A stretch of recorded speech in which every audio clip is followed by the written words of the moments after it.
Talk Radio, you're in to all things music. You know, people are saying, well, you know, the technology is killing the industry. And it's a bunch of garbage. Right. It's not just our industry. Technology is killing all kinds of jobs, but it's also creating other jobs. Right. Back in the day when drum machines came out, and our friends, John Robinson and Ricky Lawson, were the first in line to buy drum machines and start learning how to program them instead of all the other guys whining about it. God, I get so sick of hearing that. Right.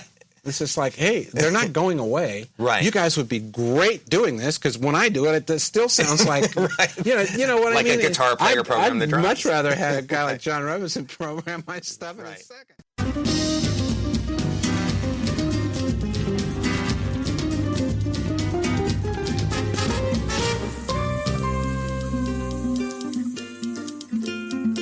Welcome to Making It with Terry Woolman, the show that explores the secrets, successes, and strategies for making it in the music biz. And now, here's your host, Terry Woolman.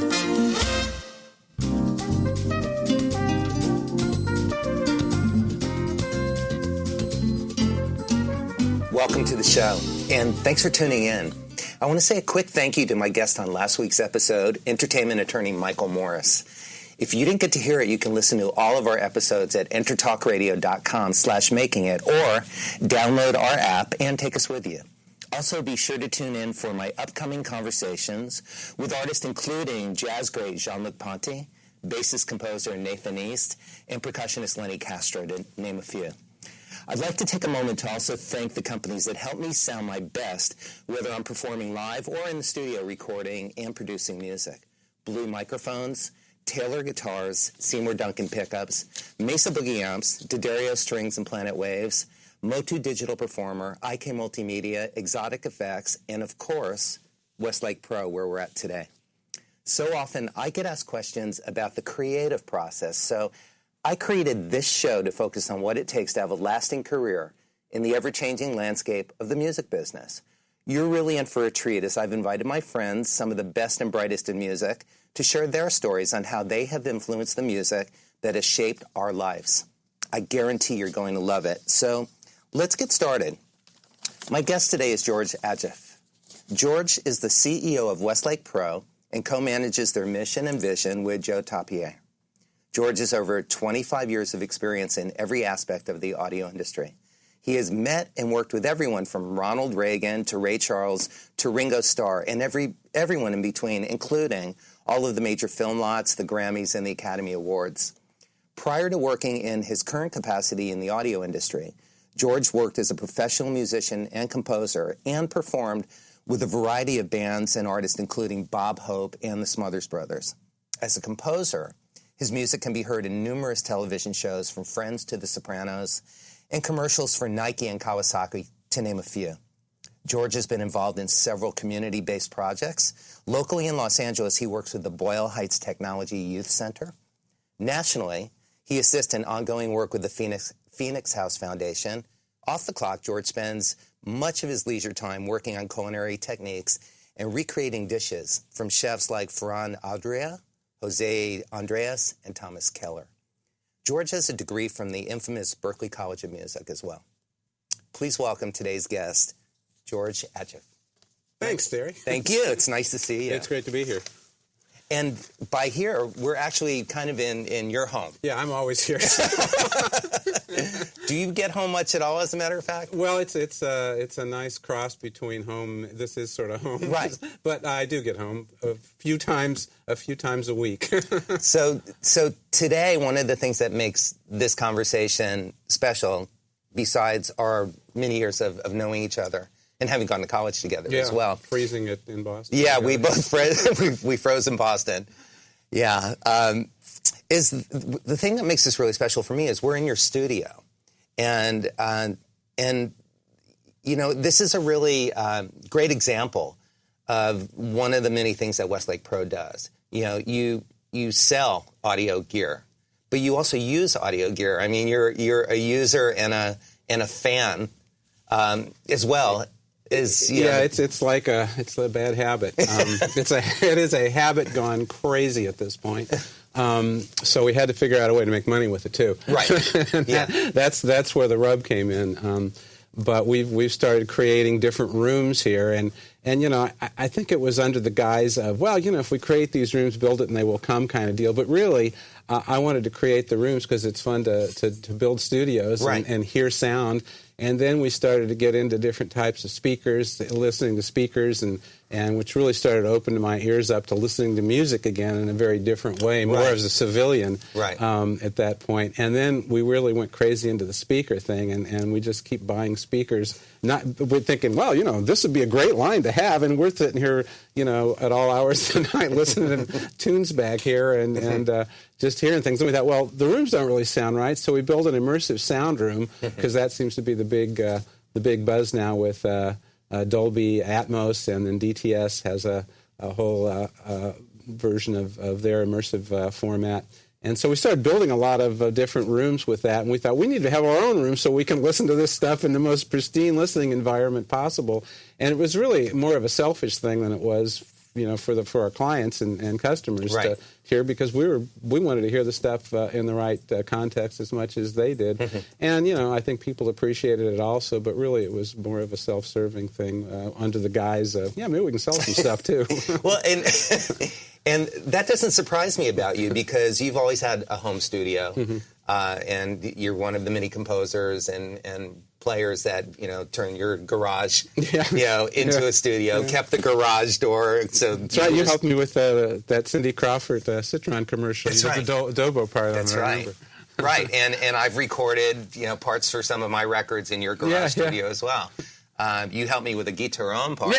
Yeah. You beat me through it. Well, that was, but what you didn't see is I gave up on what was the little guy, the vihuela? Yeah.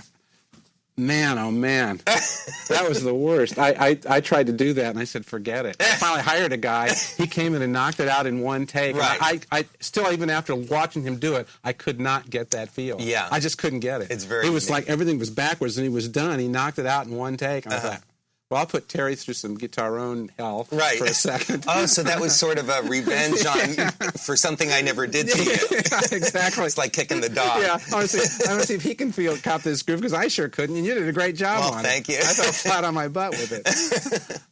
That reminds me, and I don't know if a lot of people know this about you, but you're a very accomplished guitar player.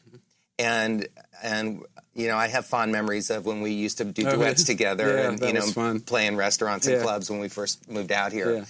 Yeah. And it always amazed me that you were able to play at the level that you played at and keep your chops up and still be working in retail. Yeah, it's a very unique skill set that you have, that you can maybe similar to my music directing skill set from working in television, where you just have to do all these executive things, and then you pick up your instrument and you still. It's kind of like the riding the bike analogy. It's very similar to that. The only thing you really lose is, you don't really lose the chops or the facility. What you'll lose is the feel and the phrasing and the fitting in a pocket. That's what you lose. Right. So that's the hardest thing to really sort of keep a handle on. So let's talk a little bit about background, and then we're going to spend a lot of time talking about the store and what's so unique and I think special about the store. But first, let's talk about you. What was your family like growing up? I know that you grew up in the seafood business. Yeah, well, my dad owned a seafood company back in Indianapolis, Indiana, and I grew up in a very heavily, my dad was first generation sort of Macedonian Greek, and from there, I sort of grew up with my grandparents also, so it was all about eating and preparing things, and they used to fight over who had the best lamb dish, about knockdown dragouts with that, and I'm sure it horrifies you being a pescatarian. No, I've always really appreciated and been enamored by your ability to cook anything. Well, I pride myself on being able to make anything taste good. Yeah. I could probably make those shoes taste good if I would had imagine enough time. So, is that actually where you got your love of cooking? Yeah, was absolutely from my grandparents. I was going around. I'd go to school, and they were eating. Eating eggplant, and she had my grandmother had onions under the in the basement there, and potatoes and all this stuff laid out. And I'd go over to a friend's house, and they would be uncorking something with foil around it, and I'm thinking, it was my first real taste of what I consider Catholic food at this point. So it's my wife's Catholic, Right. so it's sort of in the family. I think I can knock that without too much of a problem. But the biggest, the most fun part, the best part of it for me was being able to grow up in that, and at first having sort of a funny feeling of wow, this is different than everybody else. My house always smelled different than everybody Right. else, because you'd walk in there and there's actually really real food cooking. It Spices wasn't and stuff being meat, warmed up, and right. it was actually food being cooked. So that was always fun for me. But in retrospect, it was a little, in retrospect it was really cool. But as it was happening, maybe not so much fun. It was a little weird because I grew up in a pretty, very sort of what I would call a white part of the country, and so it was a hard one to sort of wrap your head around sometimes. Right. So what about your music background? Was guitar your first instrument? Yeah, really was, and really the only thing. I didn't start playing till pretty late in life. I was in my mid-teens when I started playing, and I got out of high school and just went to a liberal arts college for about a year, and said, this is not going to work. This is just not working, because I was hanging out with all the music school guys, and so I went back to my parents and said, look, this is not working. I was getting A's, and my dad looked at me, are you crazy? You're doing great, And I said, well, it's not going to work. Right. So, I spent, a couple of years doing nothing after that, but practicing, basically dropped out and just started practicing like crazy. And like crazy, I mean, 8, 10, 12 hours a day. Right. What it takes. Right. It's that kind of thing. Got my chops enough together to get into Berkeley, and then from there I really started practicing seriously. You know what that was into? It's like the only thing I ever did there was I'd go to Harvard Square on Sunday and catch a couple of foreign movies, and that was it. That was my break. That's more. My break was jogging around the reservoir. And we're not kidding. That's what going to that school was like. It was. And then we were, boy, those practice rooms probably still are going 24/7, Right. and there are people that live in there. I'm not kidding; they literally live in there. So in between classes, you would be practicing, Right. and in between practicing, there wasn't in between that. Right. You'd be writing music or doing whatever you needed to do. So it was a fun time. When you moved here, I ended up, my first year I got a job parking cars given to me by one of the people that was teaching at Berkeley and came out here and ended up parking cars, which blew my mind. But I took the job part-time. I ended up doing some touring and working with the Crusaders and some cool things. But I had a day job. You came out here, you started working, selling. Well, I came out after school. I went back to the Midwest and played a lot. You were playing with the symphony. Yeah, I did pop stuff with Right. them. With that, and so during the summers they'd have pop stuff, and they'd call me, and I'd do gigs, and I taught during the day, about 50-some students during the day, and then played different gigs and had, a band, and then did what we called casuals on the side there, and worked with the Pops Orchestra, the Indianapolis Symphony at that time, and they do Pops things, and these guys would come into town, like Marvin Hamlich or any one of a number of people that would do a Pops thing, and Right. would do the gig. And my worst experience was with Michael Tilson Thomas came to town once, and they needed a mandolin player to do, it was the New World Symphony. It wasn't Dvorak's New World Symphony. It was a New World Symphony that was premiered by the Indianapolis Symphony Orchestra. Michael Tilson Thomas had just come off a gig from Keith Jarrett doing some of that stuff, and I'm thinking, this guy's going to crucify me. There's no way I can do this. Right. Sure. But they said we need because I'd done, I was doing fretted instrument doubles, but I'd never played mandolin before. But they asked me, can you do mandolin? Because I did some Gershwin stuff with them on banjo. And so they thought, you must play mandolin too. And the contractor asked me. I said, absolutely. Right, I'd as we never do. played a mandolin before. Yes, in my I life. do. But I knew it was tuned funny. But I'd done the same thing I did with the banjo and tuned it like a guitar. Right. And I could read like a bandit, so I wasn't that worried about it, and I could follow a conductor. Except I didn't really have very good mandolin technique, and of course they're tuned just in complete. So I retuned it, which sounded a little funny, but not too bad. And in the context of an orchestra, nobody really knows anyways. So you sit there for 20, 30, 40 bars, and all of a sudden it's your cue, and they've got one of those really tricky mandolin tremolo, you know, and he points to me, and I completely fell on my butt. It was really embarrassing.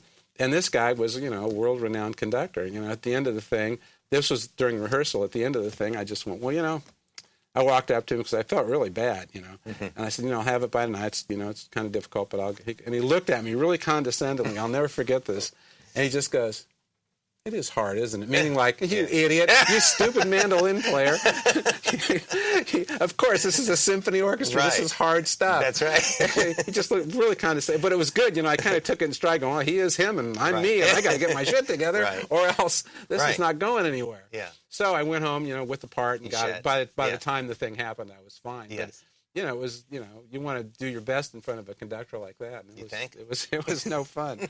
So one thing led to another, and, you know, we got married. My wife was from Indianapolis also. We got married and decided to both move out here. Her parents had moved out here. So that prompted the decision to come to L.A. instead of New York. Yeah, exactly. Because, you know, Christy's an actress also, and it would seem one of those two places would be the obvious move. She was going to New York. I wanted to come out here and do the music thing. Her parents ended up moving out here because she had a sister out here, and poof, here we are. Right. So did you find a job straight out when you came here? No.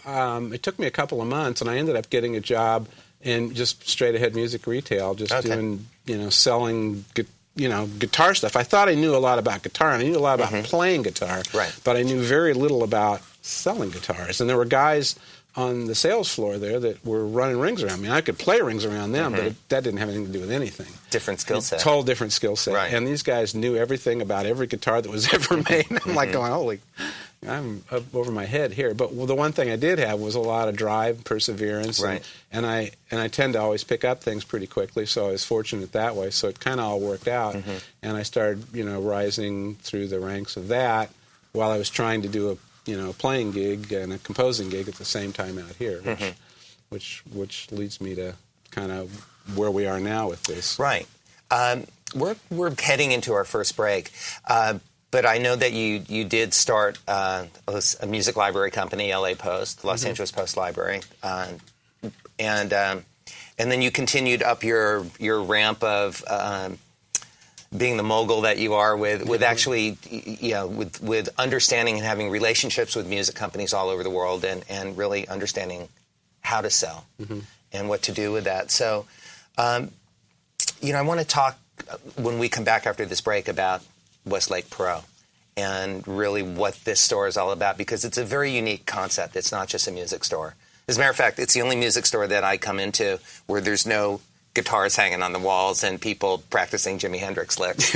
You know, it's a peaceful and inviting environment, you know, and one filled with people very knowledgeable. So we'll be right back. Stick around. I'm here with George Adjieff at Westlake Pro.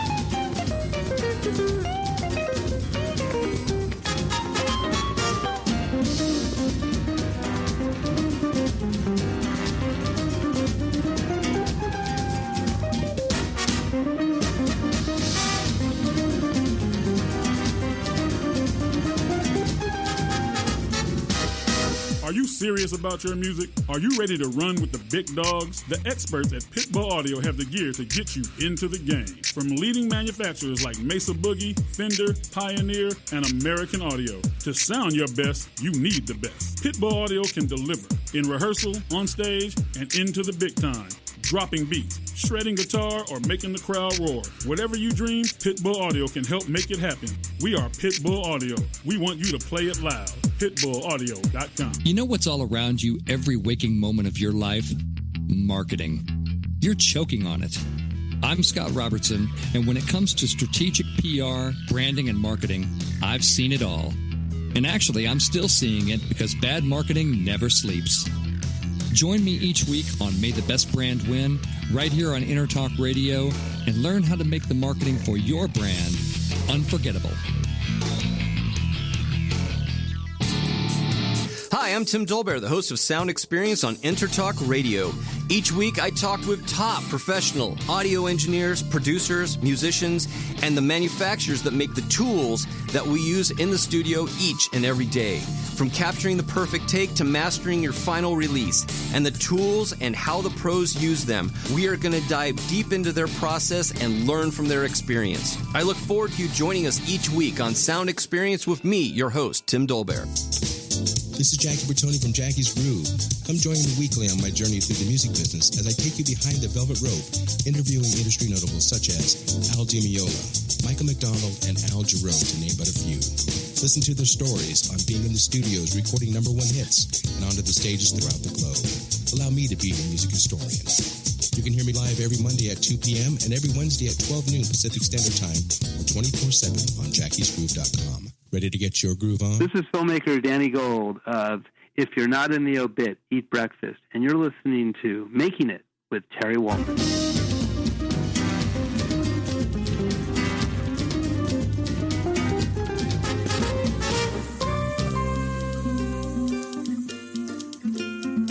Welcome to Making It with Terry Wollman, the show that explores the secrets, successes, and strategies for making it in the music biz.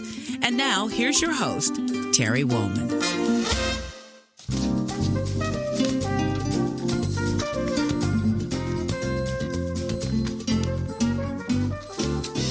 And we're back.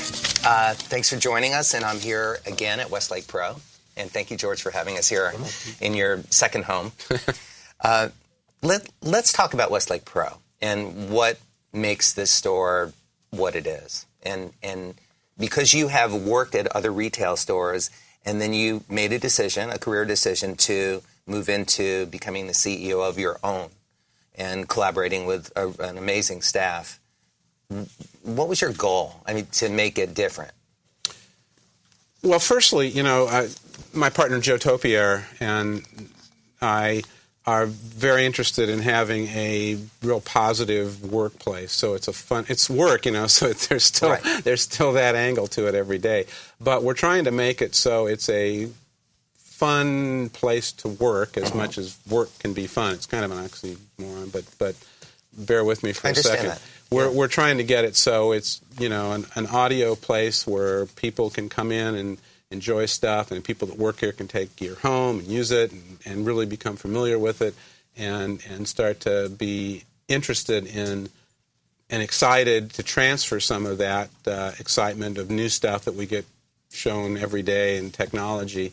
And that was kind of the sort of the philosophy, I guess, of trying to get this thing sort of off the ground. And when we started, was having a positive, good work environment to the extent that you can have that when you get 35 or 40 people going in 20 different directions. Right.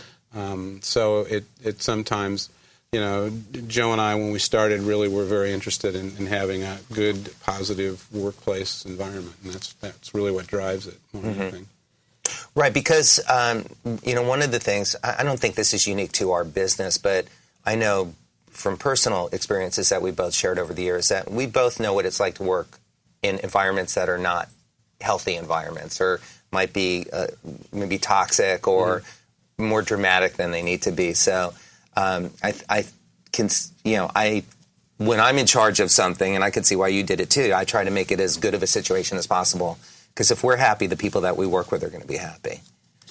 Theoretically, that's what you want to do. Otherwise, I think you're just, I think old school was, my way or the highway. Right. I think more of a contemporary way of running a business is, my way, or if not, if you got a better idea, I want to hear it. In fact, I want to hear ideas. Right. That's what I want to hear. Right. We live in and work in a very creative town and a very creative industry. Mm-hmm. And creativity is kind of funny, but we want people to be bringing creative ideas to work with them, going, hey, people that do the work every day have a much better idea of what their job should be than I do. I could do it, right? But, like our director of marketing, Dean Paglia, will do his job way better than I'm going to be able to do it ever. Mm-hmm. He does it every day. He's got a much better feel for things. Right. So, for me to stand over that and try to direct that in some some lame way would be just frustrating for him, and I would get a poor result. So it's like a lose-lose situation. Right. So you don't believe in micromanaging everybody around you. You believe in casting and finding the right people to work with and giving them... Yeah, I mean, I think a lot of people would probably... Good direction. Yeah, a lot of people would consider me maybe a micromanager that have worked for me before, but I don't feel like I am. I feel like I am if things are going haywire, and you know, I have to get involved with it. But to the extent that things I think are going well, I let them go well. But when they start to go off track, then I need to sort of get them back on track. Like any good leader would do. Yeah. You have to have a point of view and know how to delegate, but also keep people on course. Yeah. So with this, let's get right into the grid of this. With all the competition with the internet, where anybody, if you want to buy a car or a preamp or a set of speakers or whatever, you just Google the cheapest price. How do you manage to stay in business? I mean, how do you maneuver through that and evolve through that?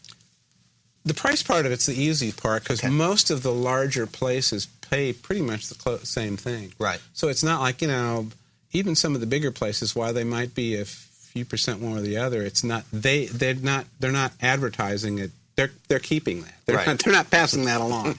They're not going, you know, we're just going to pass that along. Yeah. So we don't really have a problem with it. And a lot of our industry, this is the crazy thing about the internet that most people don't understand. And, you know, we've got an internet site too, and we're all for it. And we use it to promote a lot and sell a lot, and it's done really well. And by the way, that website is www.westlakepro.com. Yeah. So please go there. Please go there. Yeah. But the real thing especially with musical instruments buying online, most of the stuff is mapped price. In other words, it's called minimum advertised price. Right. And almost all of our manufacturers and vendors don't allow anybody to advertise below that. Right. So it's crazy when I see some of these companies selling massive amounts of stuff at these things. And, you know, honestly, Terry, I wouldn't even be here if I was selling stuff like at those prices all day long. I'd be retired by now. I'm serious. It floors me. I mean, that they can, that people, granted, I'm in, you know, the most competitive market in the world, Los Angeles. Right. So, you know, the prices that we see on the internet, we're like, are you kidding? I could kill that price. Right. But we have to advertise for the same pricing just simply because that's the law. Well, let me interject by reading this quote from your website regarding your pricing policy. We guarantee the lowest price. We will not only compete with, but we will beat any price anywhere on the internet, in print, big box or small box, anywhere. We don't expect you to pay more to shop with us, period. That's really been pricing-wise, has been our overall philosophy. We don't... I mean, I wouldn't pay more money to shop anywhere. Right. I don't know why anybody else would. I wouldn't expect somebody to walk in here and go, you know, I can get, you know, box A for this and box A for this for X times 2 here. I mean, it doesn't make sense. Nobody's going to do that. Right. And nobody cares about, you know, doing the same price. So we can, I think we're very more than competitive. We know what this stuff's going for. I mean, honestly, I've been doing this for a really long time. I know what this stuff is going for, and so do our sales guys all over the country. Occasionally, you'll see, you know, a sales happening. I don't know, you know, what everybody's Labor Day sale is going to be, or I don't really care either. But the point is, we've got a pretty good idea what this stuff's going to be going for, and it's pretty easy to compete with it. It's just not that big of a deal. We've got really great manufacturers that we work with and vendors. We're You know, in terms of audio, we are the premier audio place in Southern California right now. So we're the largest Avid dealer for, you know, Pro Tools and that line of that stuff for 2 years running now, bigger than, you know, all the big box stores, everybody. Right. So we That's have, great. we get, Congratulations. thanks. We get, you know, great pricing on this stuff. We have tremendous support on it. So the manufacturers really want us to do well. They want us to compete with this, so they help us to compete. Got that. So it's which makes that the easier part of your job, and then then let's get to the more challenging part, which is to have people that are knowledgeable, or for you to, I would imagine, to stay up on top of technology. Do you go to trainings all the time, or? We have trainings and you give them here. Yeah, well, we not only give them, but we have our staff being trained at least once a week, sometimes twice a week from various vendors. So literally every Tuesday we have a vendor in here being trained, and every Friday we do more sales type training, but it's product training on Tuesdays. Right. And then we do seminars in here, at least large seminars, like we're doing one this coming week with Ed Cherney for Audio Technica on, when is it, July 27th? That's it, right, Dean? Yeah, July 27th. So sorry about that, but he knows better than I do. But July 27th with Audio Technica, and Ed Cherney's going to come in and talk about a new mic that they've coming out, the 5047, which is a really cool mic. Daryl Finney's going to sing some stuff with it. Ed's going to mix it. Daryl was with Michael Jackson, did Dancing with the Stars on that. So he's a tremendous singer. And yes, he is. I watched him do some stuff. We had him do some stuff a while ago. He's been a friend and a long-time client for years. And he is a scary singer. I mean, I've never seen a guy sing like this, but Ed is Ed. He's an icon in the industry. So it'll be fun to see that. But the sales folks and me will get a lot of good training, but not specifically to the mic, but just to workflow. Right. The sales guys are really good at workflow. That's what they're good at, sort of sussing out. What do you want to do? What do you want? What result do you want to get out of this, and how do you want to get to that result? Because there are a million ways to skin that cat. Right. And that's really what makes us unique. That and the fact that we have a great technical services staff. Right.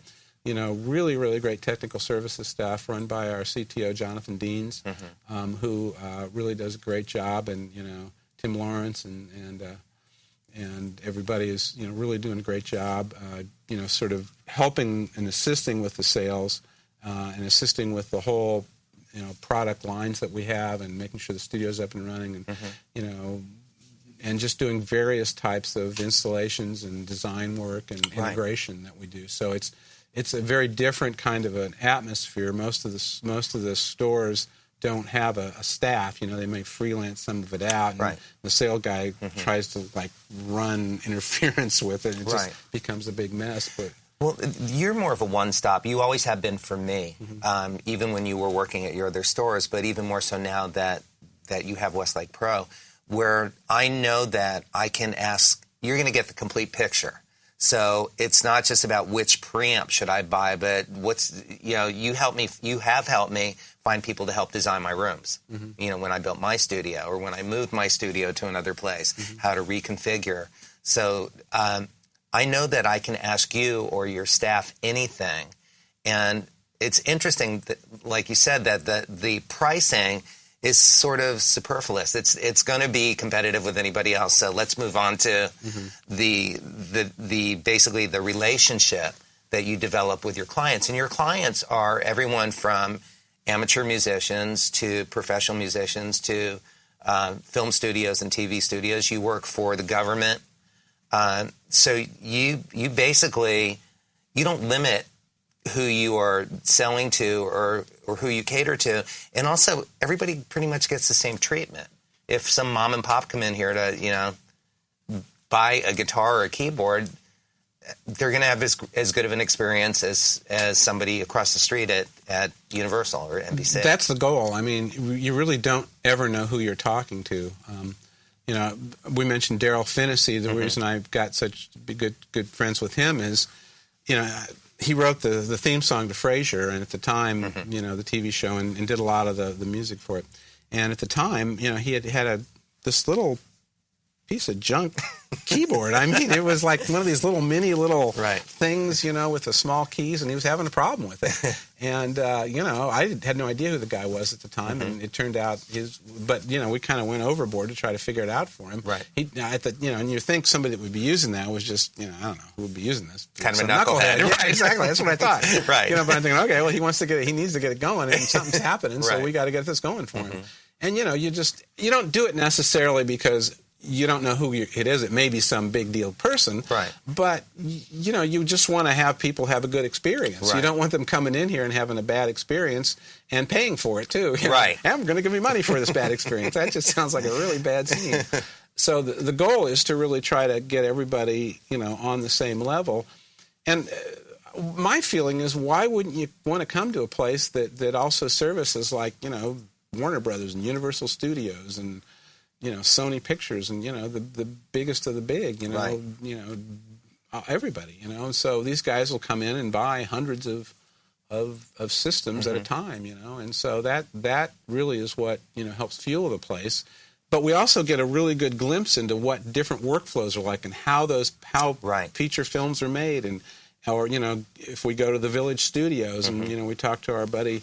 I was just out with lunch with Jeff Greenberg, who's the CEO at the Village, and yesterday, and we were talking to him about who's coming in there and what kind of what his challenges are and what the workflow is. And I've known Jeff for a long time. He's a really great guy. It's a tremendous studio with tremendous heritage, and it's fun to walk in those places and see what goes on. Isn't it? Yeah. One of my most favorite records ever, one of the Steely Dan Asia album. We'd go into the studio where it was recorded and mixed, and really good time with that. So But being able to get those workflows and have the salespeople sort of understand what that question is when it comes up, So you're hitting the key points of really why I wanted to feature you and Westlake Pro on my show, because there's three things that you're offering. You're offering competitive pricing, which normally is the biggest part of the equation for anybody. How much do I have to pay to get this, or how little? But that aside, because you've just cleared that up, your vast knowledge of how to accommodate any kind of a situation, for whatever somebody's musical needs are, combined with a really high level of integrity, which I think is lacking in so many other areas of our business and in the world, that anybody, I love that your goal is that anybody walks into this store or goes on your website or calls has a positive experience. And I don't get that feeling when I do business with other places. Yeah. I do with individual people, but not globally. And it's a tough thing to do globally. That's why the internet doesn't really translate well. Because it depersonalizes the experience. It does, and there are a lot of good companies that do a lot of good business on the internet, and their intention is to do the right thing. But it's hard to do that sometimes from 2,000 miles away, or, and the best intentions, sort of thing. It's hard to not only have a personal touch with it, but sometimes it's hard to understand. The best way to communicate is as we're doing face to face. Right. Always. Second best way is maybe by the phone. Third best way is by email, and then it goes downhill pretty rapidly after that. But even email starts to go down pretty rapidly. But heck, smoke signals is not far behind from texting. I mean, some of that can get real. Unless people are really good writers and communicators, it's sometimes hard to understand what somebody's really trying to get at. We're heading into our next break. Okay. So I want to interrupt you quickly. When we come back, I want you to tell us about the show that you do here, because you've got a whole series that you do as well, and get into a few more personal stories. So please stick around, and we've got a lot to tell you about Westlake Pro and George and your wonderful staff here. So thank you. We'll be right back.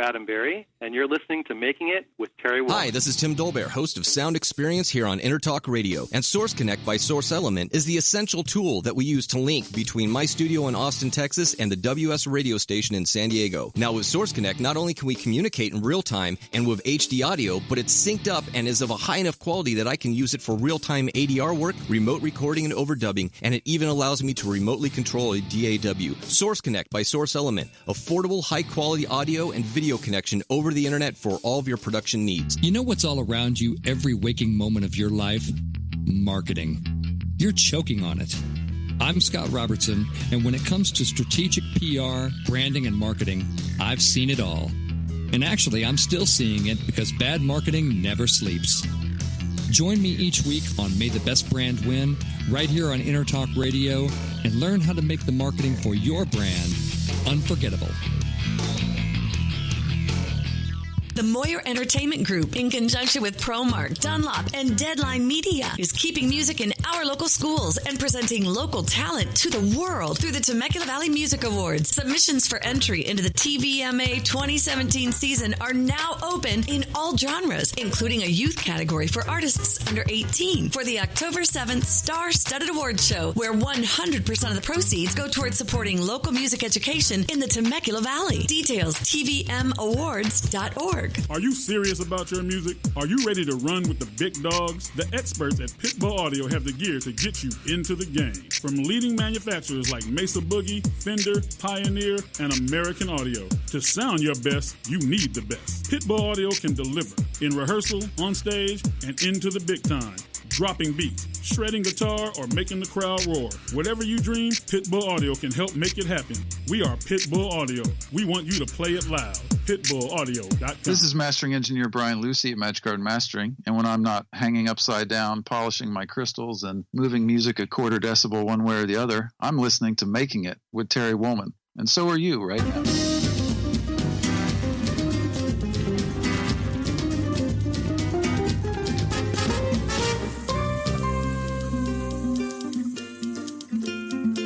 Welcome to Making It with Terry Woolman, the show that explores the secrets, successes, and strategies for making it in the music biz. And now, here's your host, Terry Woolman.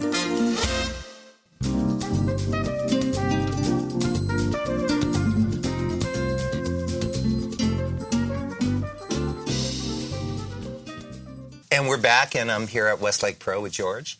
And I want to talk to you about the series that you produce here and that you host. Because I know one of the things that you do, in addition to the organizations that you volunteer your time for, which I want to talk about as well, is that you feel there's an importance to share information. It's kind of like a mentoring. I know it's promotional, but it's very educational. And I've come to some of the live series that you've had here, and they've always been fascinating. So tell me about your pro sessions.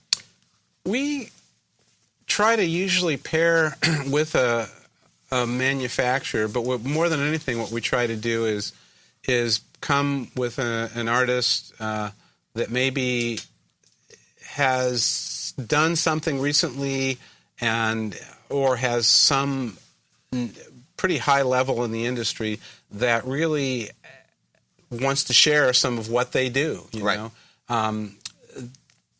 With our industry, there's a lot of voodoo, a lot of smoke and mirrors, but there are some extraordinarily talented people in our industry that have a lot to share.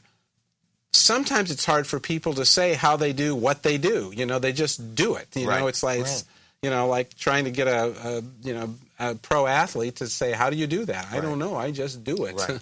And some of these guys are sort of like that, but there are certain techniques and workflows that they start to use, and when you put them in front of what they do, they're able to communicate it, and it's neat to watch different people communicate the creative process in a understandable way, and then there's a question and answer session usually where people can ask them, hey, I heard this, track that you did way back when. How did you do the vocal part? Or how do you always get such great guitar parts happening? Or, what do you do when you're micing a drum set and you have this problem? Or, if you have a knucklehead producer, how do you get around, trying to, all these questions come up with these guys. And, many of these guys have won, multiple Grammys. They've done huge records. They've mixed, or recorded everybody that you can imagine. Some of their resumes look like a joke. It looks like they just made stuff up. Right, that can't be possible. You actually did all this? This is unbelievable. But they did. You know they did because, you've been around them. Right. So it's fun to put that sort of mix of people that have that kind of sort of star power in the industry with people that want to ask them questions along with a vendor that's got some new cool piece that they can have some commentary about. And people can ask them questions about, like, what do you think about this? A lot of people buy things based on, not necessarily any practical use of it. In other words, they haven't been able to sit in front of, like the speakers that we have here and actually hear them. They've just heard a review or somebody talk about them or this or that.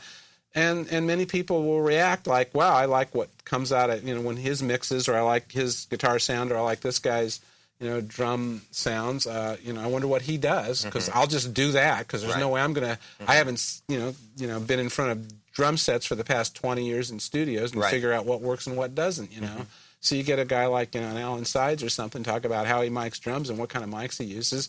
You're never going to be able to get those mics, but, because the point is he's got a mic locker that's unbelievable. But it's neat to hear a guy, that's what he uses. Right. I mean, it's probably never going to happen in a lot of people's lifetimes, because he's just he's a mic nut, But it's interesting to hear that kind of chemistry happen, and you learn a lot. I've learned a tremendous amount. We had Andrew Sheps in here a couple of times doing stuff, and boy, it was super informative. And he was talking about these weird little tricks that he does that, the first time I'd heard about parallel compression was from him. This was years ago. I've known about it for a long time now. But I thought, well, that's cool, because I've always hated compression. Right. But the way, when I heard about that makes sense. Now I get how these guys are doing this. Right. And he talked about some things he did with, vocal tracks. And, I thought, wow, that's an interesting thing. You'd listen to it and you'd pull it apart and you go, see, that's what that is. Right. Cool. Right. I'm going to try that. So people go away with things that are like, they can use like immediately. And if they're, if they're good at asking the right questions, if they've done a little bit of homework and maybe picked apart a couple of records, most of these guys are more than happy to tell them, here's how I did it. Right. And that's it. That's interesting. And that's because that shows that they had the respect to actually do a little bit of homework before they came in to the seminar. Yeah. And they get more out of it. And it's a really nice way to sort of give back to the community in a way, which is kind of what it's all about, is helping people to grow this whole industry. Right. And the creative process is what fascinates me the most about all of us, because we all have kind of a wacky way of maneuvering through life, just being self-employed or not. But still, it's you have to think outside of a box always. There is no box anymore anyway. It doesn't even exist. There's no damn box. That's right. That's gone. I'm remembering back in the day when you worked at other stores, when people you used to tell me when people would walk in with paper bags full of cash, 20 grand or whatever it was, 100 grand, and from either some of the hip hop groups or from Mexico. Yeah. Does that still go on?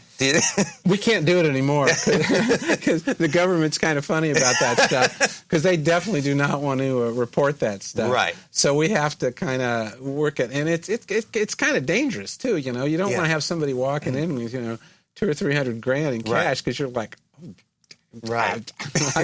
I gotta call somebody quickly. Yeah. So we try to avoid say, that. Hey, if you're planning on doing that, you got to fill out this form. And they're like, we don't want to do that. We'll just use our credit card. So those days are not so much. We don't. Most of the business we do is by credit cards. Usually enough, it's wire transfer. A lot of it's wire transfer. Right. Some of the bigger accounts are all wire transfers. So how do you feel the industry has changed from your point of view, both as a musician and also working in retail?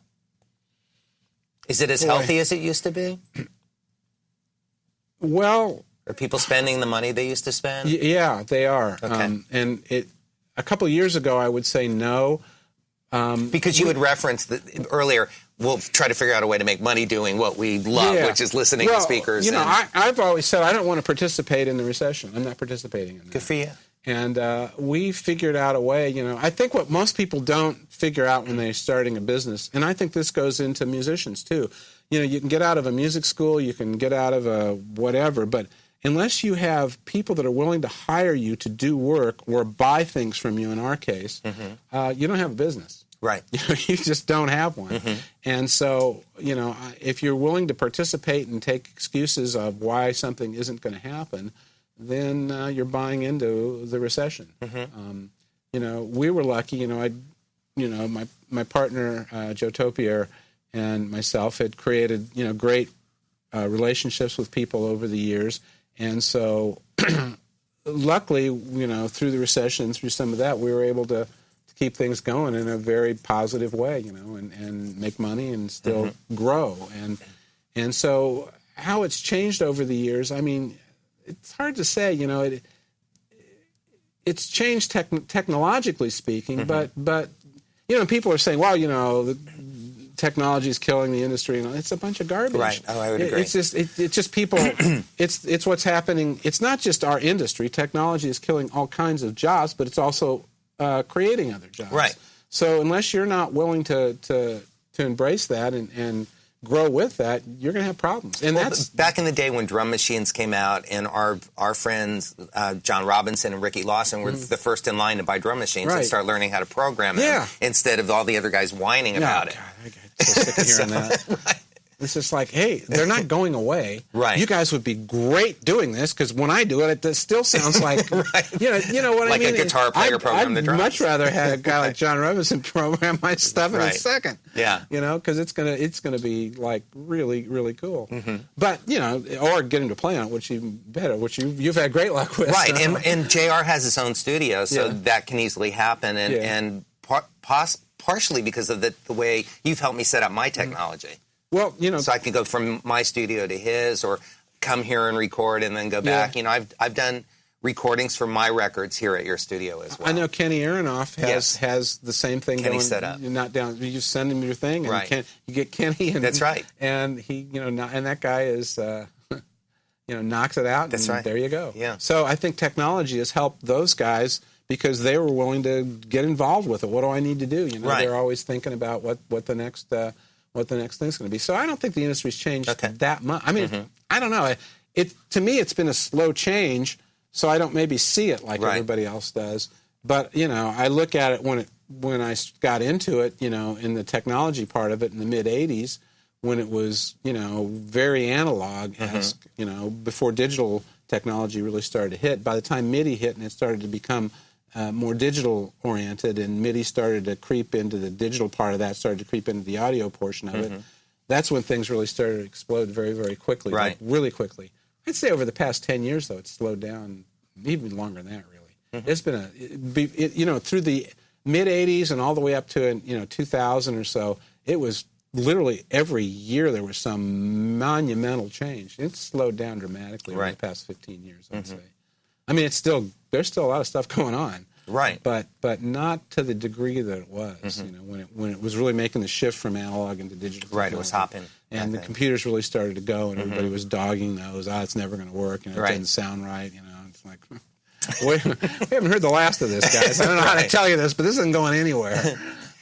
Let's circle back and talk about school, college. What did we both? We went to one of the top schools in the world for music. What did you learn in school? Is there anything that you learned in school besides furthering your musicianship? Or maybe perhaps the question is, what's the most important thing that you think you learned in college that's prepared you for the career that you have today sitting in this chair across from me? Well, there are a lot of things. I had David Mash, who recently retired this year. I ran into him at an NAB thing in Vegas a year before last at an Avid event that we were having, and I reintroduced myself to him because I had him in a studio class. Right. So it was fun. He was a neat guy, and I was surprised that he was still there. I was like, holy God. And that's unbelievable. Right. But he was, and we talked a little bit. And it was neat to catch up with that. And so, what I learned was, I think more than anything, was you need to, it gave you a pretty good sense of where you stood in what was possible. Right. Because there were some amazing people there. I remember my first semester there, this guy, Steve Dobrogos, and I think he's in Sweden right now, and I'd love to meet this guy. But I walk in there, and this guy is sitting there listening to McCoy Tyner with headphones on, and he's just writing solos out. He's just transcribing. Right. I'm like going, are you kidding me? Nothing around. Right. Right. Here's another one. He was a McCoy Tyner now. And so I'm thinking, holy, if this place is all like these guys, I'm never going to last 2 seconds in here. Yeah, my experience was similar, and I was ready to pack up my car and drive back down to Miami. Yeah. I thought, I don't even know how I'm going to maneuver through this. Yeah. So it was, but it got you going. It got you and so there you go. By the time you get to a place like L.A. and get into one of these kind of things, you pretty much know what's going on. You know what you need to do when things get really crazy, and that's really what it taught you. You can Because a lot of people did Right. after that first year go, Right. So let me try something else. You learned what you were capable of. Yeah. And what was required. Yeah. Not to only be what you were successful. capable of, but what you needed to do. And even if you weren't capable of it, you had to get capable really quickly. Yeah. You well had put. to be capable. So you could, Yeah. and there are a lot of people that would just say, I don't want to work that hard. Right. In other words, it got you to think about there's what people are willing to do and what you want to do. Mm-hmm. See, what you want to do is, I want to be great. Okay. But are you really willing to do what it takes to do that? Right. And maybe you find out that you really don't want to do it because you're not willing to do it. Right. So it gets you the willing kind of a conversation. It's a great answer. Yeah. We're running to the end of our conversation. I want to close with my closing statement that I ask everybody, which is a personal question. At this point of your life, with everything that you know to be true, what would you tell your younger self? Little George. Yeah, that's a tough one. Gosh, that's a therapy question, Terry. I would probably tell myself, be more objective about what you think you can do as opposed to what you want to do, and follow that, and work as hard as you did. And I think the whole thing comes down to really working hard. Right. And I would say, make sure you don't lose sight of that. Mm-hmm. Did your parents teach you to work hard? Yeah, my dad dad was one of those guys up every morning at 5 o'clock, out of the door at 6 o'clock, and did it 6 days a week till he dropped over. So Right. he was the hardest working guy in show business. So, in closing, what would you like people to know about Westlake Pro? And before you answer that, I want to let people know that I have a bias towards this store. I love Westlake Pro, and anything that I don't get directly through an endorsement, I always go to you first. I know I don't need to check the prices. I know it's going to be as good or better. It is better than anybody else's, and you guide me really well towards choosing. So my bias and desire is to encourage all of you to go to the website and check it out. Or if you're interested in a piece of gear, call and find out. I don't think you're going to be disappointed, but I think we have 1 minute. Yeah, I think our biggest thing is, we want to get a personal relationship with literally everybody in the country. Mm-hmm. And to the extent that we can do that, the website, I want to help with that. But the website is really to get, people interfacing with other people and to make that experience good. It's good to buy, but if you buy from the website, you're probably going to end up talking to a salesperson. Not for any other reason, but because we want to make sure that everything you have is what you need in order to get functioning and happening. So the best thing I can say is I think we have the most accommodating sales staff and support staff in the industry. I know we do, and that's what I'm most excited about is the people that we work with on a day-to-day basis that are able to really make this thing a powerhouse that it is. So thank you. Yeah. This has been a great hour with George Adjieff at Westlake Pro.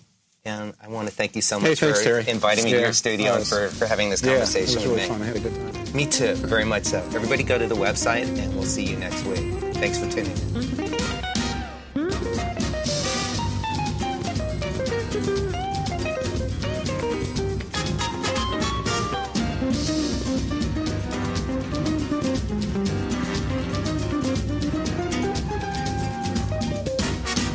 Tune in again next week for another great episode of Making It with Terry Woman.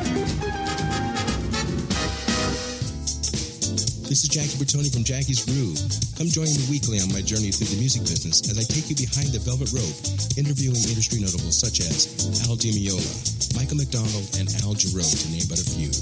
Listen to their stories on being in the studios recording #1 hits and onto the stages throughout the globe. Allow me to be your music historian.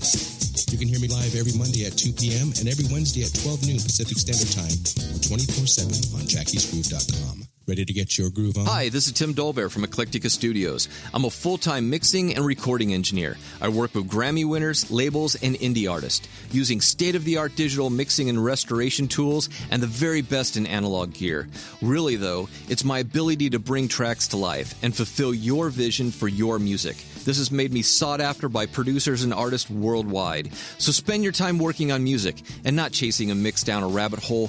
Go to timdolbear.com and check out our free one-song mix offer. You know what's all around you every waking moment of your life?